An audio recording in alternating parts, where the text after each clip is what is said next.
আমাৰ খৈৰাবাৰী মণ্ডল বিজেপিৰ উদ্যোগত আমাৰ এছ টি মৰ্চাৰ সহযোগত আজি এই হাতীবান্ধা গাঁৱত আমাৰ মিছন বিটিআৰৰ যিটো মানে বিশেষত আমাৰ ইয়াতে এখন সভা হৈছে। আজি দেখিছে এই সভাৰ উপস্থিতি আৰু তাতে বিভিন্ন দলৰ পৰা আহি 100কৈও অধিক পুৰুষ আৰু মহিলাই আমাৰ দলৰ নীতি আদৰ্শৰ প্ৰতি আকৃষ্ট হৈ ইয়াতে যোগদান কৰিছে। আমি তেওঁলোকক উষ্ম আদৰণি জনাইছোঁ আৰু ৰাইজে এতিয়া বুজি পাইছে যে কাৰ পক্ষত কাৰ লগত থাকিলে তেওঁলোক উপকৃত হ'ব, তেওঁলোক সুৰক্ষিত হ'ব। ৰাইজ এতিয়া কিন্তু সচেতন হৈছে, বুজি পাইছে আৰু গম পাইছে যে অহা যি 25ৰ BTC বা BTR যি নিৰ্বাচন, এই নিৰ্বাচনত ৰাইজে বিজেপিৰ পক্ষত আছে আৰু বিজেপিক জিকোৱাৰ কাৰণে সংকল্পবদ্ধ হৈছে। আমি আচলতে এইখন আমাৰ ৰাজহুৱা সভা নহয়। তেখেত মুখ্যমন্ত্ৰী ডাঙৰীয়া আমাৰ কাৰ্যকৰ্তাসকলক লগ কৰিবৰ কাৰণে আহিব। আমাৰ বুথ লেভেলৰ কাৰ্যকৰ্তা, আমাৰ মণ্ডলৰ বিষয়ববীয়া, মৰ্চাৰ বিষয়ববীয়া আৰু আমাৰ যুৱ বাহিনী আছে, আমাৰ প্ৰতিটো বুথত 11জনকৈ, তেওঁলোকক বিশেষকৈ লগ কৰিব আহিব আৰু তাৰ পৰাই তেখেতে মেছেজ এটা নিব বিচাৰিছে আৰু আমাৰ কাৰ্যকৰ্তাসকলক এটা পৰামৰ্শ বা তেখেতে মাৰ্গদৰ্শন কৰাৰ উদ্দেশ্যে তেখেত আহিব আৰু ইয়াৰ পৰৱৰ্তী পৰ্যায়ত যেতিয়া আমাৰ নিৰ্বাচনী অধিসূচনা জাৰি হ'ব আৰু প্ৰাৰ্থী ঘোষণা হ'ব, তাৰপিছত তেখেতে ৰাজহুৱা সভা কৰাৰ কাৰণে তেখেত তেতিয়া আহিব আৰু আমিতো ক'ম, আপোনালোককো আহ্বান জনাম, আহিব।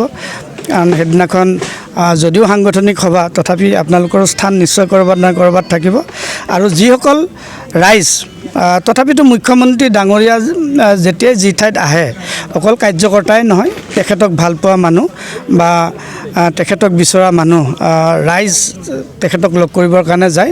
আমি তেখেতসকলকো আমাৰ কাৰ্যকৰ্তাসকলক সুকীয়াকৈ আৰু তেখেতসকলক সুকীয়াকৈ বহাৰ ব্যৱস্থা আমি কৰি দিম বুলি আমি সিদ্ধান্ত লৈছোঁ বা আমি আলোচনা কৰি ঠিক কৰি ৰাখিছোঁ। আজি খৈৰাবাৰী মণ্ডল ভাৰতীয় জনতা পাৰ্টীৰ জনজাতীয় মৰ্চাৰ উদ্যোগত আমাৰ জইনিং কাৰ্যসূচী আছিল। এই যোগদান কাৰ্যসূচী প্ৰায় 100ৰো অধিক মানুহে আজি পুৰুষ মহিলা যোগদান কৰিছে আৰু এই যোগদানৰ জৰিয়তে আমি জানিব পাৰিছোঁ আগন্তুক দিনত আৰু বহু লোকে আমাৰ ভাৰতীয় জনতা পাৰ্টীৰ প্ৰতি আকৃষ্ট হৈছে। তেখেতসকলে এইবাৰ পৰিষদীয় নিৰ্বাচনত আকৌ বিচাৰিছে, ভাৰতীয় জনতা পাৰ্টীৰ প্ৰাৰ্থী হোৱাটো আকৌ বিচাৰিছে, বিজয়ী হোৱাটো বিচাৰিছে। গতিকে অহা 8 তাৰিখে আমাৰ খৈৰাবাৰী পৰিষদীয় সমষ্টিত আমাৰ অসমৰ মুখ্যমন্ত্ৰী মাননীয় ডক্টৰ হিমন্ত বিশ্ব শৰ্মা ডাঙৰীয়া আহিব আৰু তেখেতৰ অহাৰ আগমুহূৰ্তত আমি আকৌ যোগদান কৰি তেখেতক আমি চাব বিচাৰোঁ, সেই সভাত উপস্থিত থাকিব বিচাৰোঁ, উষ্ম আদৰণি জনাব বিচাৰোঁ। যদি দলে মোক প্ৰাৰ্থিত্ব দিয়ে তেনেহ'লে মই নিশ্চয় সমাজৰ কাৰণে কাম কৰি যাম বুলি মই আশা কৰিছোঁ আৰু ইতিমধ্যে যিবিলাক দায়িত্ব দিছে মোক, সেই দায়িত্ব মই নিয়াৰিকৈ পালন কৰি গৈ আছোঁ আৰু আগন্তুক দিনতো যদি দায়িত্ব দিয়ে মই নিশ্চয় পালন কৰি গৈ থাকিম। টিকেট যদি পায়, জিকি যায়, তেতিয়া মানে কি প্ৰথম পদক্ষেপটো কেনেকুৱা ধৰণৰ হ'ব? ৰাইজৰ বিশেষকৈ খৈৰাবাৰী পৰিষদীয় সমষ্টিত খেতিয়ক আছে, খেতিয়কসকলৰ কাৰণে আপোনালোকে দেখিছে এইবাৰ খৰালি কাল, এই খৰালি কালত মানে বহু লোকে হাল বায়ো খেতিবিলাক কৰিব নোৱাৰিলে। তাৰ ব্যৱস্থা নিশ্চয় আছে চৰকাৰৰ ফালৰ পৰা, সেই ব্যৱস্থা আমি কৰি দিব পৰা নাই। যদি মোক সুবিধাকণ দিয়ে তেনেহ'লে নিশ্চয় প্ৰতিটো ডিপাৰ্টমেণ্টৰ লগত লাগি মই জনসাধাৰণক প্ৰতিটো বিভাগৰ পৰাই মই এই সুবিধাবিলাক দিব পাৰিম বুলি মোৰ এটা বিশ্বাস। আপুনি প্ৰস্তুত পুৰা? মই মানসিকভাৱেও প্ৰস্তুত আৰু মই আশাবাদী পাম বুলি। ধন্যবাদ থাকিল। মই দলাগান গাঁৱৰ পৰা আজি এই বিজেপি দলত খৈৰাবাৰী মণ্ডলৰ উদ্যোগত যি যোগদান কাৰ্যসূচী হ'ল, সেয়ে মোক আমন্ত্ৰণ কৰি আনিছে, সেয়ে মই আজি যোগদান কৰিলোঁ আপোনালোকৰ এই বিজেপি দলত। আৰু মই আগতে BPF দলত আছিলোঁ।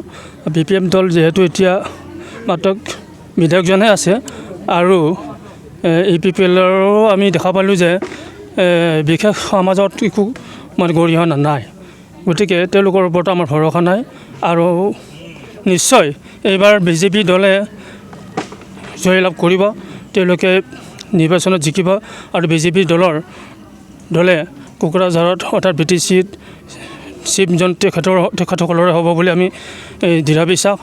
সেয়ে আমাৰ অঞ্চলটোৰ বিভিন্ন সমস্যা আছে, সেই সমস্যাসমূহ দূৰ কৰিবৰ কাৰণে আমি বিজেপি দলৰ আদৰ্শ আৰু নীতিবিলাক দেখি পাই তেওঁলোকৰ জৰিয়তে আমি কাম কৰিম বুলি আশা কৰিছোঁ। আৰু এটা মই কথা উনুকিয়াই দিব বিচাৰিছোঁ, আমাৰ খৈৰাবাৰীৰ পৰা আমাৰ এই অঞ্চলৰ পৰা খৈৰাবাৰীলৈ যোৱা ৰাস্তা কিলোমিটাৰ বা 1 কিলোমিটাৰ দূৰে আছে, কিন্তু খৈৰাবাৰীলৈ কলাইগাঁৱলৈ যোৱা আমাৰ ৰাস্তা পদূলি নাই। আৰু এতিয়া এখন ডাঙৰ হেঙাৰ আছে ব্ৰহ্মপুত্ৰ বিশাল ব্ৰহ্মপুত্ৰৰ দৰে, সেইটো হৈছে ননৈ নদী। ননৈ নদীত এখন আকৌ আমাক দলং হ'লে আমাৰ কিছু সুবিধা হয়। মোৰ নাম শ্ৰী বিপিন ৰাভা। নাৰায়ণ বৰুৱাৰ নামটো আহি আছে, আপুনি কেনেকুৱা ধৰণৰ বিচাৰে? এতিয়া আমি এই অঞ্চলত তেখেতকে পাওঁ ওচৰত, আৰু বাকী কেণ্ডিডেটবিলাকক নাম শুনিছোঁ কিন্তু চিনি নাপাওঁ। আৰু এতিয়া বৰ্তমান তেখেতকে যোগ্য বুলি ভাবিছোঁ, আৰু যদি তেখেতে টিকেট পায় আমি সমৰ্থন কৰিম। আমি তেখেতৰ প্ৰতি সমৰ্থন কৰিছোঁ বা আমি সমৰ্থিত তেখেতলৈ। আৰু বৰ্তমান ইজন MCLA আছে, আচলতে আজিতো তেওঁক দেখাও নাই।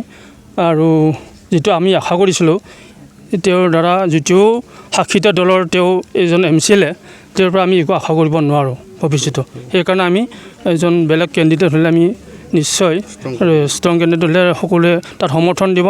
আৰু তেওঁ হয়তো আমাৰ ওচৰত আজি ভোট বিচাৰি আহিবৰ কাৰণে অলপ অপাৰগ বা সেয়ে আমি বেলেগ এজন কেণ্ডিডেট হ'লে আমি ভাল পাওঁ। নমস্কাৰ, মোৰ গাঁও পচাৰ। তাৰপিছতে মই UP দলত আছিলোঁ, তাৰ পৰা মই UPPL, গতিকে তাৰ পৰা মই ওলাই আহিলোঁ। অলপ অসুবিধাও পালোঁ, অসুবিধাৰ কাৰণে ওলাই আহিলোঁ। এতিয়া জনতা পাৰ্টি কুলেন চন্দ্ৰ নাথ।